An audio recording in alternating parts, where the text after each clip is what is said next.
दोस्तों, मैं राज पांडे, आप देख रहे हैं आरसीएन टुडे। आप सभी का आरसीएन न्यूज चैनल पर हार्दिक स्वागत है। इस चैनल के माध्यम से लगातार आपको सबसे ऑथेंटिक जानकारी देने का प्रयास किया जाता है। वही जानकारी दी जाती है जो पूर्ण सत्य होता है। पहले खबर के बारे में बात करेंगे, उससे पहले वीडियो को लाइक शेयर जरूर कर दें, चैनल को सब्सक्राइब कर लें। देखिए, इसके संबंध में मेरे द्वारा अभी एक वीडियो बनाया गया था जिसमें कुछ कमियाँ थी। स्टेट के संबंध में गलत जानकारी आपको दे दी गई थी, इसलिए उस वीडियो को डिलीट कर दिया गया है। दोस्तों, यह पटना की खबर है और पटना में जो है पंचायतों में 9,029 पदों पर भर्ती होने जा रही है। लेखपाल सह आईटी सहायक के 7,017, सहायक सह डाटा एंट्री ऑपरेटर के 326, प्रखंड पंचायत राज पदाधिकारी के 266, ग्राम कचहरी सचिव के 1,420, कुल मिलाकर 9,029 पदों पर भर्ती की जाएगी। यहाँ पर पूरी जानकारी दी गई है। योग्यता जो है इंटरमीडिएट मांगा गया है। जिसके पास हायर डिग्री होगी उसे बोनस अंक भी दिया जाएगा शैक्षिक आधार पर। अगली अपडेट के बारे में बात कर लेते हैं। अगली अपडेट है वन दरोगा भर्ती को लेकर। जैसा कि आपको मालूम होगा, कल नोटिस जारी किया गया है। वन दरोगा भर्ती लिखित परीक्षा के स्कोर के आधार पर शारीरिक मानक परीक्षण का आयोजन 12 से 17 फरवरी के बीच लखनऊ में किया जाएगा, तो आप लोग भी तैयारी करते रहिए। अगली अपडेट है उत्तर प्रदेश लोक सेवा आयोग की। आयोग जल्द ही जारी कर सकता है पीसे 2023 का रिजल्ट, लेकिन दोस्तों कब आएगा यह भी सवाल है। तो इसी सप्ताह आपको रिजल्ट देखने को मिलेगा। तैयारी आप पूरी हो चुकी है, इसी सप्ताह रिजल्ट देखने को मिलेगा। और 2 महिला 3 पुरुष का जलवा टॉप 5 में होने की संभावना। अगली अपडेट है सिपाही भर्ती की कतार में 47.45 लाख युवा। जैसा कि मेरे द्वारा आपको बताया गया था कि 40 से 50 लाख आवेदन हो सकता है और 50 लाख हुआ। कुछ लोग तो 25 लाख का अनुमान, कुछ लोग 30 लाख का अनुमान लगा रहे थे, लेकिन सच्चाई जो था मेरे द्वारा बताया गया था।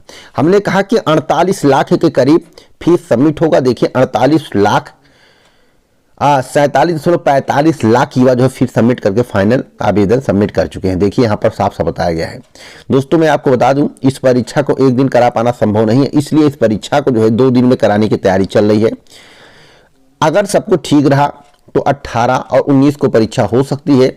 अगर एक दिन में परीक्षा कराने का प्लान किया, जैसा कि चुनाव है तो चुनाव के पहले ये परीक्षा किसी भी हाल में कराना चाहते हैं, जिससे कहा जा सके इतनी बड़ी संख्या में पारदर्शी तरीके से इतनी भर्ती हमने दी, परीक्षा भी हो गया, परिणाम का इंतजार है।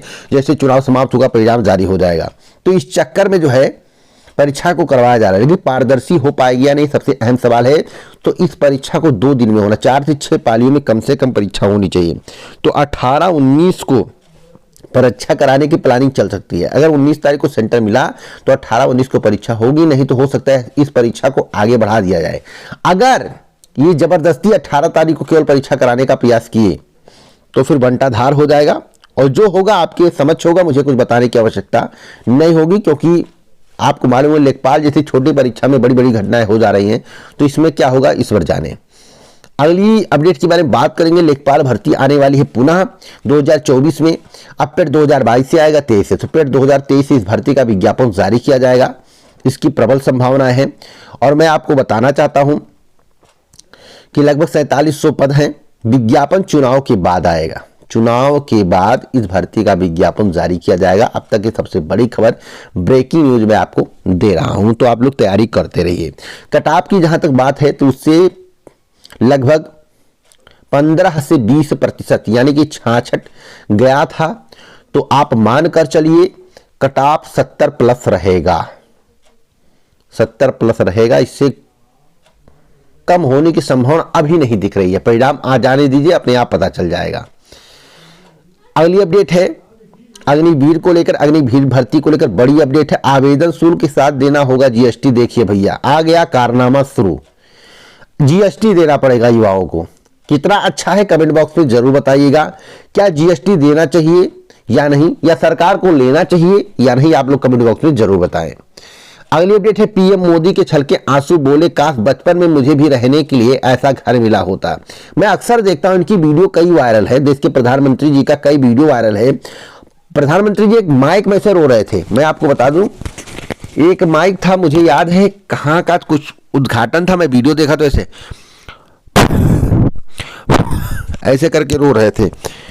तो देश के प्रधानमंत्री ना भावुक क्यों हो जाते हैं, इतना भावुक क्यों हो जाते हैं? अक्सर मैं देखता हूं चुनाव के ठीक पहले भावुक हो जाएंगे, कभी कभी माइक में जो है बड़ों के लिए संबोधित करेंगे, भावुक हो जाएंगे। ऐसा क्यों? किस बात का? जो हो गया हो गया। गरीबी को इन्होंने झेला है, इनका कहना है।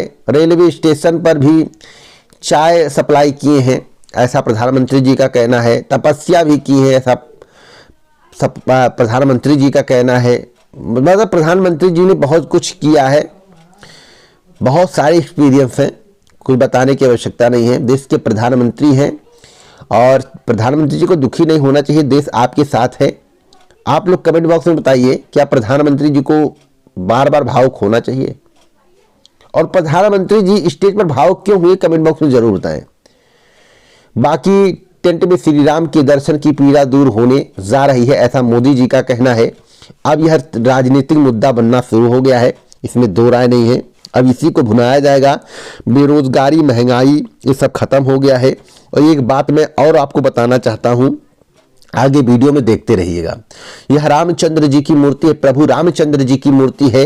लेकिन प्रभु रामचंद्र जी की बाल अवस्था की मूर्ति है। तो यहाँ पर धनुष देखिए है और यहाँ पर बाण है। यहाँ पर लक्ष्मण जी नहीं दिखाई दे रहे हैं, जो कि प्रभु रामचंद्र जी के साथ साथ रहते थे। तो लक्ष्मण जी दिखाई नहीं दे रहे हैं।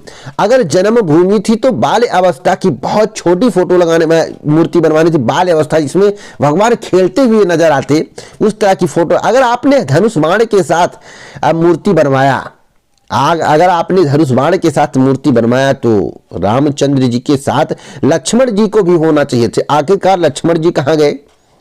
दूसरी बात, सीता मैया भी नजर नहीं आ रही हैं। ये तो बाल अवस्था का फोटो तो नहीं लग रहा है कि बचपन का फोटो है। अरे जन्मभूमि है, श्री रामचंद्र जी ने जन्म लिया है, प्रभु राम ने जन्म लिया है, तो जन्म का कोई फोटो, जन्म स्थान है ना।